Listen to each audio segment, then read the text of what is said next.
This is National Native News. I'm Jill Freitas. What does it mean to have a constitution? That's a question tribal leaders are going to grapple with this week in southern Arizona during a 2-day seminar. KJZZ's Gabriel Pietrasio has more. Up until Congress passed the landmark Indian Reorganization Act, tribes weren't seen as sovereign. That all changed in 1934. What the U.S. government did was they provided these boilerplate templates. In some cases, these were literally fill-in-the-blank constitutions. Dave Beeksma is from the Red Cliff Band of Lake Superior, Chippewa in Wisconsin. He's also director of the Native Nations Institute at the University of Arizona. We, the people of state your tribe, are constituting a constitution to do X, Y, and Z. That created some challenges for us over the next 90 years. Which is why the Institute is helping tribes review these outdated texts. The U.S. Constitution has been amended 27 times. Our constitutions should be like nature. They should be like our world. They should be like our communities. They should be able to grow. For National Native News, I'm Gabriel Pietrasio. It's still nearly 4 years off, but a growing distrust of government has those planning to help with the New Mexico 2030 census count worried about fairness and representation. Roz Brown has more. It's still 4 years off, but a growing distrust of government has those planning to help with the New Mexico 2030 census count worried about fairness and representation.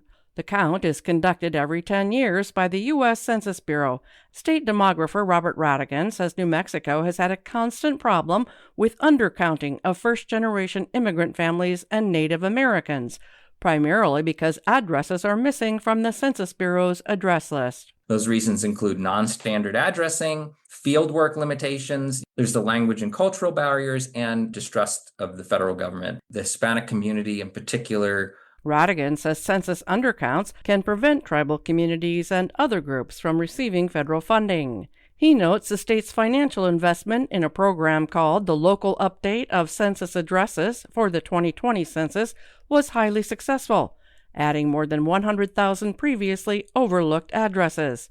He believes the state could see more gains if some $300,000 are allocated by the state legislature for the 2030 census.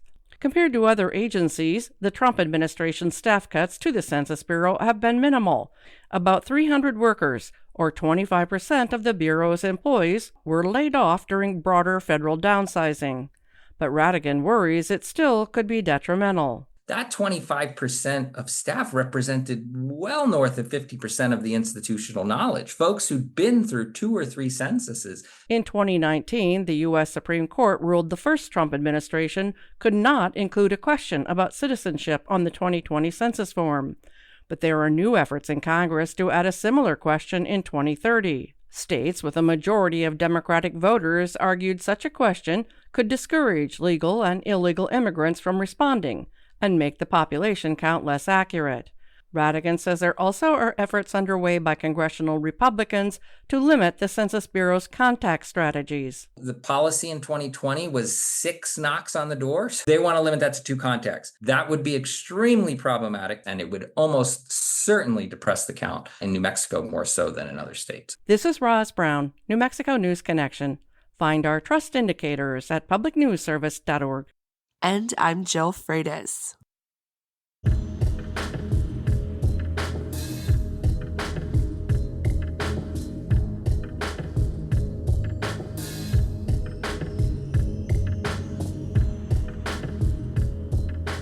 National Native News is produced by Koahnic Broadcast Corporation with funding by the Corporation for Public Broadcasting.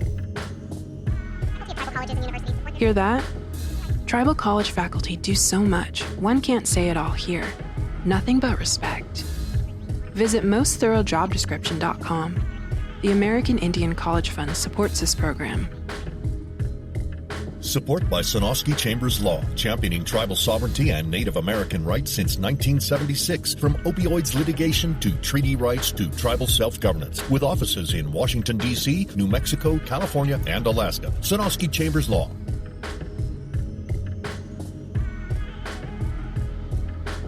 Native Voice One, the Native American Radio Network.